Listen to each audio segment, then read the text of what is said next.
சேலம் பழைய பேருந்து நிலையம் பகுதியில் மாநகர மாவட்ட வடக்கு சட்டமன்ற தொகுதி தேர்தலுக்கான ஆலோசனை கூட்டம் நடைபெற்றது. தமிழகம் முழுவதும் வருகின்ற 2026ஆம் ஆண்டு சட்டமன்ற தேர்தல் நடைபெறவுள்ளது. இந்த நிலையில் தமிழகம் முழுவதும் உள்ள தேமுதிக கட்சி வலுப்படுத்தும் வகையிலும் சட்டமன்ற தேர்தலை எதிர்கொள்வதற்காக ஆலோசனை கூட்டம் தேமுதிக பொதுச் செயலாளர் பிரேமலதா விஜயகாந்த் அவர்களின் ஆணைக்கிணங்க நடைபெற்று வருகிறது.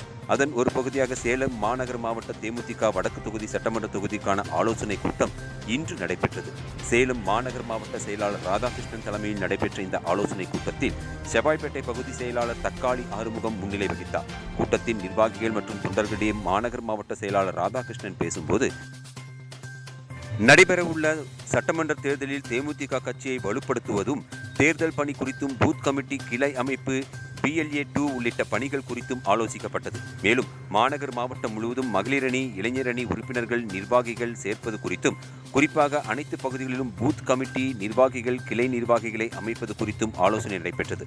சட்டமன்ற தேர்தலில் யாருடன் கூட்டணி அமைப்போம் என்பது குறித்து தலைமை முடிவெடுக்கும். அதன் பின்னர் எந்த கூட்டணியாக இருந்தாலும் சரி, சேலம் தெற்குவாக இருந்தாலும் சரி அல்லது வடக்கு தொகுதியாக இருந்தாலும் உறுப்பினர் சேர்க்கையை தீவிரப்படுத்தி ஈடுபட வேண்டும். மகளிர் அணியினர் வீடு வீடாக சென்று கட்சியின் வளர்ச்சிப் பணிகள் குறித்தும், மக்களுக்கு செய்யும் தொண்டுகள் குறித்தும் எடுத்து கூறி தேமுதிக வலுப்படுத்த வேண்டும்.